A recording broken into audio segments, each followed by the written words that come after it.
40,000 years ago, beneath skies untouched by cities or smoke, two species stood at the edge of an impossible transformation. One walked on two legs, crafting tools from stone and painting dreams on cave walls in the flickering light of fire. The other moved through shadows on four legs, eyes gleaming like ember in the darkness, born to hunt and howl at the moon. They were not friends then, these wolves and early humans, but rivals competing for the same prey across frozen tundra. Not just distant neighbors, but enemies who understood each other's danger, each other's hunger, each other's will to survive the ice. What if a single moment of curiosity could bridge the gap between two worlds that had never known trust? The world was colder then, gripped by glaciers that stretched across continents like the slow fingers of winter reaching south. In this age of stone and ice, survival meant more than strength alone. It meant cunning and cooperation and courage. The wolves knew this instinctively, moving in packs where every member played a role in the ancient dance of the hunt. Humans were learning the same lesson, huddling together around fires that pushed back the darkness and kept the predators at bay. But some wolves were different, bolder than their brothers, drawn to the light and warmth of human camps by something more than hunger. Perhaps they were outcasts, rejected by their packs, or perhaps they were simply curious about these strange two-legged creatures who commanded fire. Can you imagine the first moment when a wolf stepped from the forest's edge into the circle of firelight? Heart pounding, every instinct screaming danger. The humans must have frozen too, hands reaching for spears, uncertain whether this visitor came in hunger or some other purpose entirely. Yet someone made a choice that night, a choice that would echo through 40,000 years and reshape both species forever after. A scrap of meat thrown into the snow between them, an offering, a test, a bridge across the ancient divide of fear. The wolf took it, and in that simple act, the world shifted on its axis in ways neither species could yet comprehend. This was not domestication, not yet, but something more tentative and fragile. The beginning of a conversation spoken in gestures and patience. Night after night, the boldest wolves returned to the edges of human camps, drawn by scraps and warmth and growing familiarity with these firekeepers. The humans began to notice patterns in the wolves' behavior, how they warned of approaching predators with low growls that rumbled like distant thunder, how they helped drive game toward waiting hunters, not from obedience but from shared purpose. From the ancient logic of the pack, generations passed, and the wolves who stayed close to humans began to change in ways that went deeper than mere behavior or habit. Their faces softened, muzzles growing shorter, eyes rounder and more expressive, reading human emotions in ways their wild cousins never could or would. Their ears began to fold, their tails to curl, their coats to pattern in patches of color that would have been death sentences in the wild. These were not weaknesses but adaptations to a new kind of survival, one that depended on understanding and being understood by human companions. The humans changed too, learning to read the subtle language of wolf posture and sound, the difference between a warning and a welcome.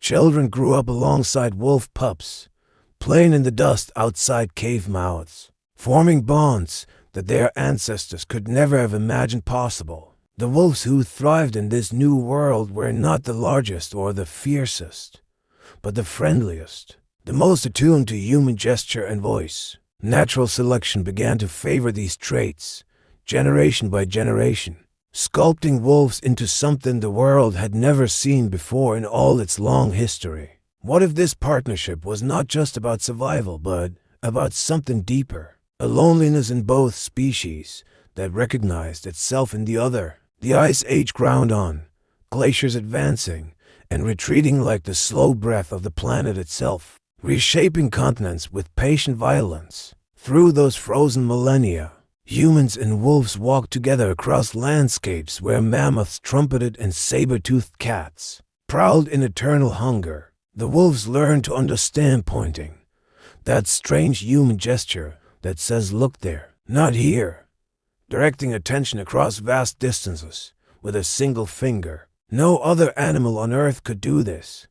not even the cleverest apes. But dogs would master it so completely it seemed written in their bones. They learned their names, these proto-dogs, responding to sounds that meant them specifically, understanding that humans gave identity through language and voice. In return, humans learned to trust the dog's senses, their ability to smell danger on the wind hours before it arrived at the camp's edge. Together they became something greater than either species alone, a partnership that multiplied their chances of survival in a world that gave no mercy. The dogs began to bark, a sound their wolf ancestors rarely made, developing a vocabulary of warnings and greetings designed specifically for human ears. They learned to look into human eyes without challenge or aggression, something no wolf would do, meeting gaze with gaze in mutual understanding and affection.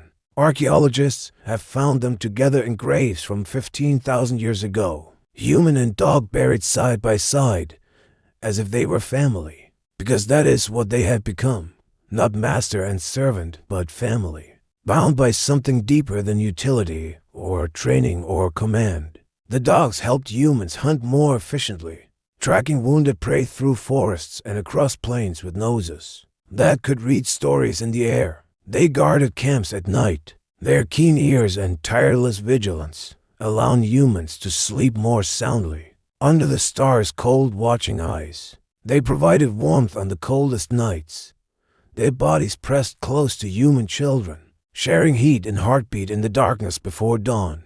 But they gave something more precious than any of these practical gifts. They gave companionship to a species that was learning what it meant to be human.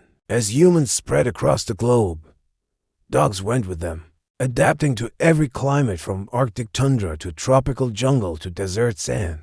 They became herders in the grasslands, helping humans control the movements of sheep and cattle with instincts refined from ancient wolf pack tactics. They became guardians in the mountains, their deep barks echoing across valleys to warn of strangers approaching through the thin high air. They became hunters in the forests, their speed and stamina allowing humans to pursue game that would otherwise vanish into the green shadows. Each culture shaped their dogs differently, breeding for traits that served specific needs, creating diversity from the single wolf dog ancestor they all shared. Yet all dogs retained that fundamental gift, the ability to read human emotion and intention with an accuracy that still astounds scientists today when measured. They know when we are sad, these descendants of wolves, and they come to us with soft eyes and gentle presence that asks nothing but to be near. They know when we are happy, and they leap and spin with joy that mirrors our own, as if our emotions were their emotions too. They know when we are afraid, and they place themselves between us and the perceived threat, willing to face danger for the sake of their human pack. This is not training or conditioning alone, but something bred into their very nature across 400 centuries of walking beside us, through history's long corridor. Not just obedience, but love, a word that scientists once hesitated to use but now acknowledge as the only term that truly captures this ancient bond. Modern genetic studies have traced the dog's ancestry back to a population of wolves that lived somewhere in Eurasia during the last ice age's deepest cold. Those wolves are gone now, extinct or absorbed into the dogs they became. Their wild howls silenced, but their legacy living in every bark and wag. The dogs carry wolf DNA in their cells, but they are not wolves anymore. They are something new. Something that never existed before humans and wolves met. They are the first species that humans ever domesticated. The first to make that impossible leap from wild to tame, from other to family. Before we learned to plant seeds or herd sheep or shape clay into vessels, we learned to live with dogs, to share our fires and our lives. They taught us what it meant to care for another species, to take responsibility for lives that depended on our choices, in our kindness or cruelty. In doing so, they helped make us more fully human, teaching empathy and patience, and the rewards of trust given and received across species boundaries. The partnership changed the course of human history in ways we are only beginning to understand. Through archaeological evidence and genetic analysis, with dogs as hunting partners, humans could take down larger prey and survive in harsher climates than they ever could have managed alone in the cold. With dogs as guardians, human settlements could grow larger and more permanent, protected from predators and raiders by tireless four-legged sentries who never slept deeply. With dogs as companions, humans could venture further from home, exploring new territories with loyal friends who would never abandon them to face the unknown alone. The relationship shaped dog evolution in dramatic ways, creating breeds from the tiny Chihuahua to the massive Great Dane, all from that single wolf ancestor. But it shaped human evolution too, selecting for people who could communicate with and care for another species, who possessed the patience and empathy required for partnership. Today there are more than 300 distinct dog breeds, each one a testament to the incredible genetic flexibility of that original wolf-dog hybrid. Yet despite their vast differences in size, in shape and purpose, all dogs share that fundamental trait, the ability to bond with humans in ways that transcend words. They have spread to every corner of the earth where humans live, from the highest mountain villages to the most remote Pacific islands to the frozen Antarctic bases. There are nearly 1 billion dogs alive today, more than any other large predator on Earth, thriving because of their ancient choice to walk beside us. Scientists have discovered that when dogs and humans look into each other's eyes, both species release oxytocin, the same hormone that bonds mothers to their babies. This is not coincidence, but the result of 40,000 years of coevolution, of two species learning to read and respond to each other's emotional states. The dogs have changed us too, making us more nurturing, more patient, more willing to care for creatures who cannot speak our language or share our form. They have taught us about loyalty and forgiveness, about living in the present moment, about joy found in simple things like walks and play and being together. In our modern world of screens and isolation, dogs remain what they have always been, bridges between us and the natural world we came from. They remind us that we are not alone, that we are part of something larger than ourselves, connected to other living beings through bonds that transcend utility. Every dog that greets its human with tail wagging joy is echoing that first wolf, who stepped into firelight 40,000 years ago, taking a chance on friendship. Every dog that sleeps at the foot of a bed is fulfilling the same role its ancestors played in caves, keeping watch while humans rest vulnerable in sleep. Every dog that plays fetch is exercising instincts refined through millennia of helping humans hunt, to retrieve and return bred into bone and blood and desire. The story of how wolves became dogs is not just a story about animals. It is a story about what it means to trust across boundaries of species. It is a story about how cooperation can be stronger than competition, how two different kinds of minds can learn to work as one toward common goals. It is a story about how evolution can be driven not just by survival, but by affection, by the desire to be near and understood by another living being. The first friendship in human history was not between two humans, but between human and wolf, forged in ice and fire and the desperate struggle to survive. That friendship endures today in every dog that looks at its human with eyes full of trust and devotion and unconditional love, that asks for nothing but presence. We shape them with our choices about which wolves to feed and which to drive away, which puppies to keep and which traits to breed for across generations. But they shaped us too, teaching us responsibility and empathy, giving us reasons to come home and hearts that beat in rhythm with our own. In a world that often seems cold and indifferent, dogs remain warm and present, living proof that connection across differences is not only possible but natural. They are the evidence written in fur and DNA that two species can become family, can learn to speak each other's language without words or translation.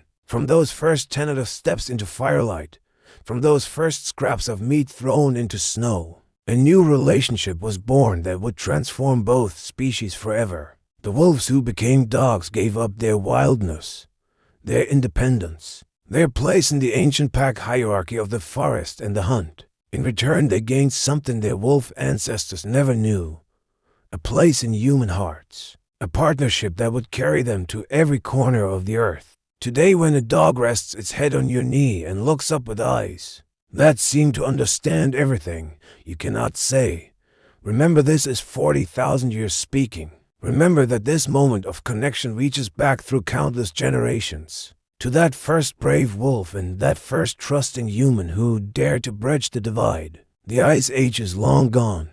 The mammoths and saber-toothed cats vanished into stone and memory. But the friendship between human and dog endures unchanged and unbroken. It is the oldest partnership in human history. The first time we looked at another species and saw not prey or predator, but possibility for something greater. In every wag of a tail, in every loyal gaze, in every dog that chooses to stay when it could run free, we see the echo of that ancient choice. The wolves became dogs because two species looked at each other across the firelight and decided that together they could face anything the world might bring.